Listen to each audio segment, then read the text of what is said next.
Oh, yeah. Okay. All right, so I'm Pottenger, and I'm going to be presenting on the art studio that I founded, the Process Art Studio. Talk louder. So a little bit about me, just so you have an idea of who I am. I got my bachelor's degrees from Bethel College in 2015. That was in psychology and in visual arts.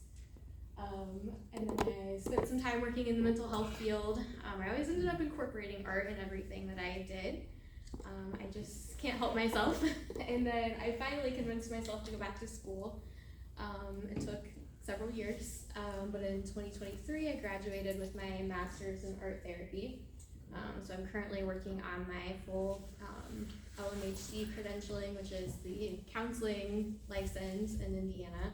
And then I'm also working on my art therapy credentials, which is through the Art Therapy Board. So throughout my life, I've always been an artist. I guess I'm not super surprised I ended up here, but I'm a little, took me a while to get to this place that I am now. So my problem statement, when I was thinking about what I wanted to start with this business, is I found that people, both kids and adults, need to have a space where we can create things, where we don't have to worry about the end result. We don't have to worry about if what we make looks like what everybody else makes, if it's perfect, if it's right. I wanted a place where people could make a mess and not have to worry about it, because you don't have to be like, I got it on the carpet, or oh, I gotta clean all this up now, because usually in our own houses we don't want to have to deal with that, right?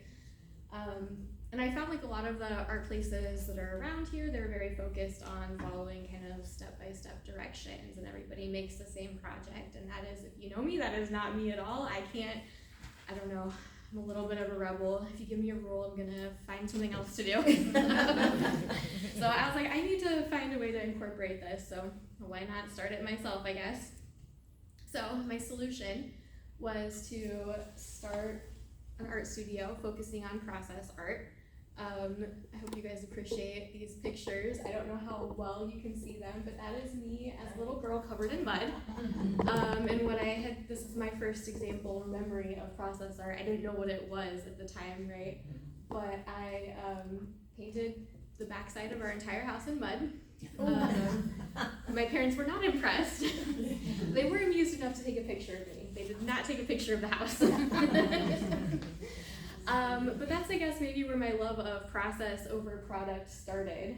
Because there was something so fun and exciting about being able to just put mud all over the house and make little shapes and swirls and cover things. We don't play with mud a lot at the art studio. We do have a wall that we can paint on and color on, but we use paint. I'm not bringing mud in, I'm not that far. But my solution was being able to create a space where we can try new things, have fun. I like to call it experimenting. Other people may call it making mistakes, but it's, again, getting away from that idea of we have to be perfect and things have to be the right way to do things. And so I really wanted to create a different mindset. And again, I wanted this for all ages. I think kids kind of naturally do this already, although as adults it gets a little bit harder to let go and just do what we want to do. As far as some testimonial goes, I had to share this first one. It was something verbally that was told to me by one of my regular students. She said, I'm going to tell my mom I probably need to come here several days a week over the summer.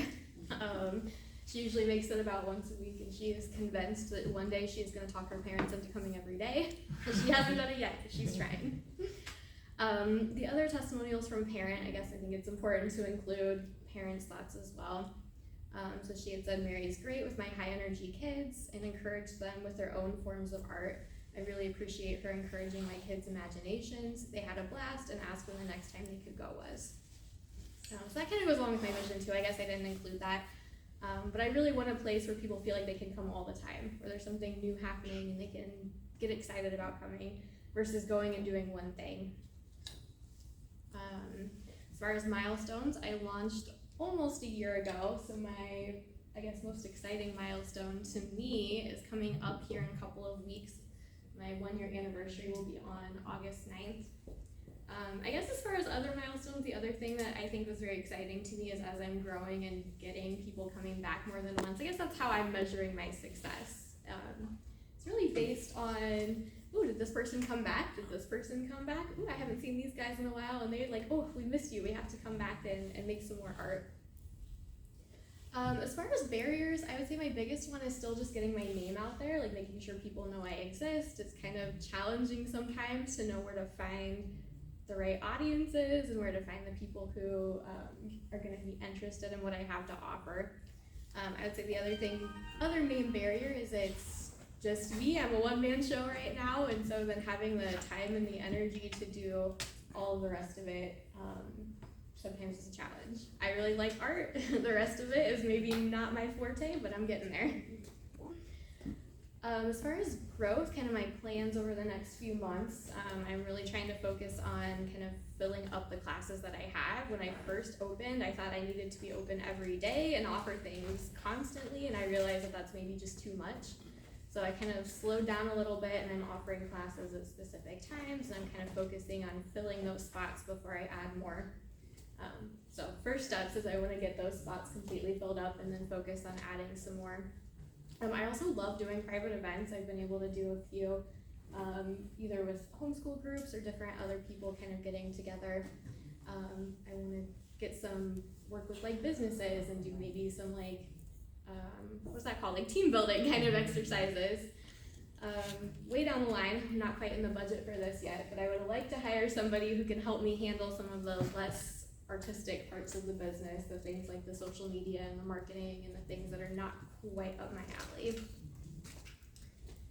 So as far as what I need, I think the biggest thing is just needing help, just getting connected with people who maybe would be interested in this service. So again, kind of getting it out there, making sure people are aware that this is an option.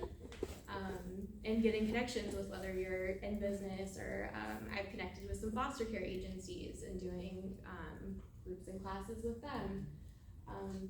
Just being able to get a little more variety with connections and names of people who might think this is a good idea. Beyond that, here's my contact information. I'm not picky about how you get a hold of me. I accept Facebook, Instagram messages. You can call or text me, email me. Either way is fine. Thank you. Thank you.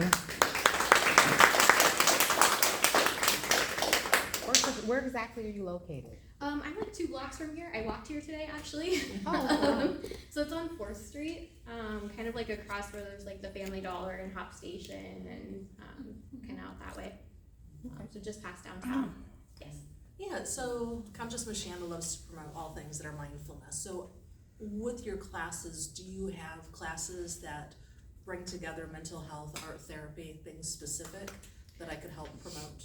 Yeah, I try to. I kind of come and go with how often I offer that because it seems like the interest in those classes kind of fluctuates. Actually, when I first opened, I was really trying to push this idea of it's like, think of it like a yoga studio, but with art. We're not doing yoga, obviously, but kind of along those same lines, right? So absolutely, I feel like mental health kind of comes right along. I feel like I can't not do it. Yeah. Yes. So when it comes to mental health, like have you tried to reach out, who all have you tried to reach out? There are independent companies that are not ADAC, they're not Lighthouse or anything like that. I worked with a company that has individual housing with 1 or 2 people, and then I would manage that home. I would take them on their outings, things like that. There's programs that they have like a gym time where they go and they like just hang out, play basketball, whatever, to keep them busy. But that would be something that would be really good to incorporate. Do you travel to different places or Yes. do you okay. Yep, I meant to include that. I am totally open to traveling. I don't know how I forgot to mention this when I was going through. One of my pictures showed it and was supposed to remind me. Like one of the groups that I have worked with before was a group of homeschoolers who needed to meet outside because there's some compromised lines. And I loved being able to go to the park and make art in the park, and we incorporated stuff from the park into our art. So yes, absolutely. I love traveling and going. I'll meet you where you're at if you don't want to come to the studio or if we don't have enough room. But I like your idea too because I like the idea of connecting with other groups that are a little bit smaller, but also kind of working towards. Yeah, I know there's Similar one in things. South Bend that I worked for, so I could Okay. definitely kind of hook you up with some of the people that still work there. My sister is still one of the big top managers and Yeah. things like that, so. Yeah, I love that. Yes.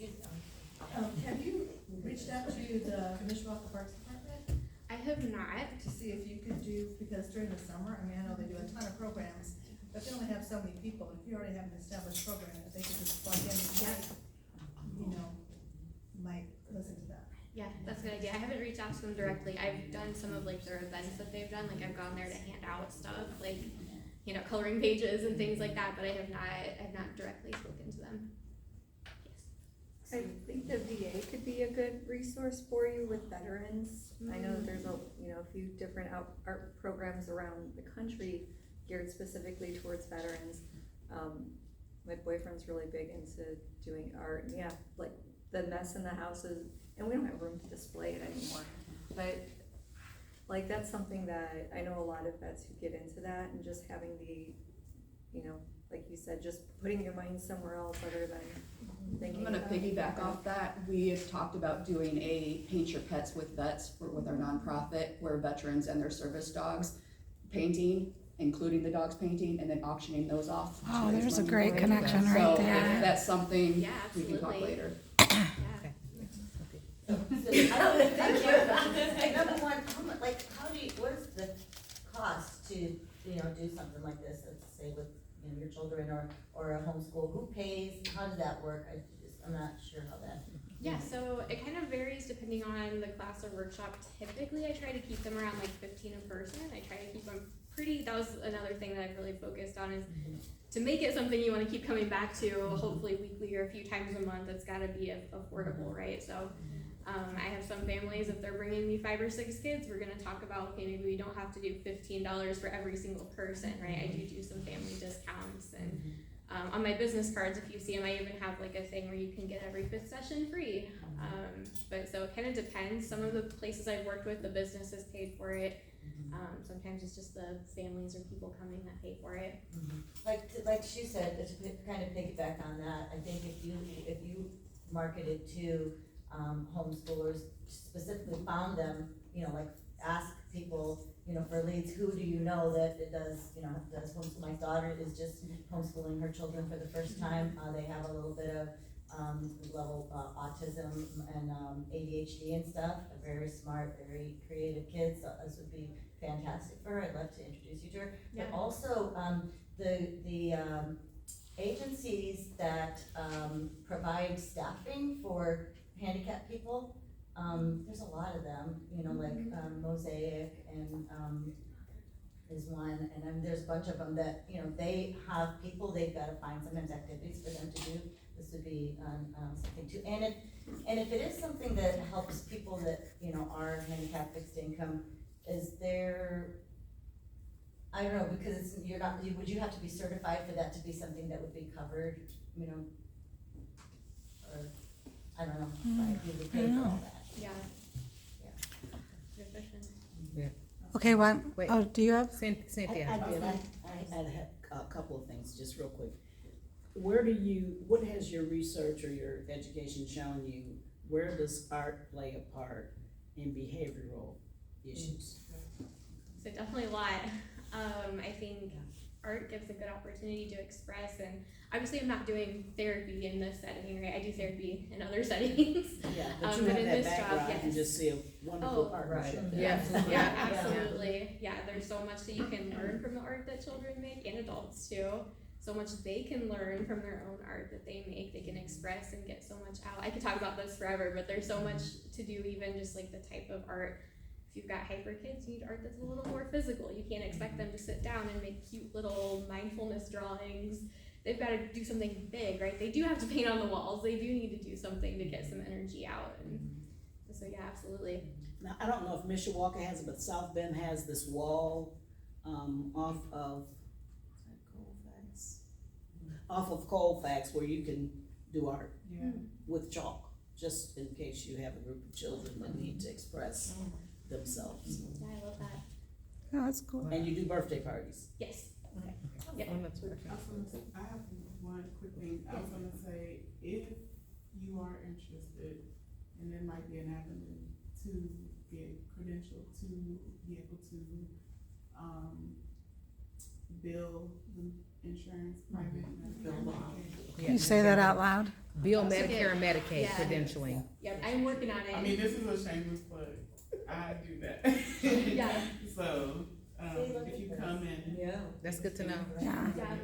And then, Yeah, absolutely. and that, to piggyback on what you said through Medicare is, I know, Maria does senior, resource network through working with seniors. So specifically working with that population too, the dementia patients and things of that nature. That's a good I was connect just with gonna Maria. say, assisted living, retirement homes, nursing homes where people are recovering and trying to get that mentality of, I'm bothering other people, I'm worthless, you know, they're just sitting there doing nothing but deteriorating. Also, like you talk about brain injury patients and stuff, organizations that deal with the brain injuries, people who are recovering from brain injuries and trauma. So, yeah. That's fantastic. Just one more. One more. One more. Do you have classes my little grandson can come to? He's like 5. Of course. Is it next week? I have a class tomorrow. I have 2 next week. Okay. So yeah. So- Now, each one of your classes, are they geared towards certain age groups, or is it just kind of open, from 5-year-old to 80-year-old? I say generally it kind of depends. Like I do have one that's adult specific. The rest of them are typically like all ages. I do say like if you're bringing like a 2 or 3-year-old, mom or dad's got to stay. Like somebody's got to be responsible for them because I'm working with everybody else. But yes, absolutely all ages. How long are the sessions? Typically an hour. Sometimes they're more. Depends on what we're doing. Some sessions they need to be longer, but generally I plan for an hour. Real quick, I wanna encourage you with, foster agencies. Yes. I'm in the foster world, and one of my little guys, this is years ago, we did play therapy with a therapist, literally a therapist. Very interesting what comes out of that. Yeah. So doing art, like if I was to bring one of my foster kids, and they just go at it, whatever you want, and it's like, then you start asking questions. I think that is so impactful to understand where their heads are at, because they don't know how to express themselves otherwise. It's remarkable. So I think getting hold of foster agencies and offering that. Sign up to be Same speakers. thing with senior living. Call those places, get your marketing director on the phone. You can do a flat rate and just open it up to whoever wants to sign up, and then you know how many people are coming, how to come prepared for that. But then just get a flat rate, you know? So. Thank you, we're right at 10. Yay.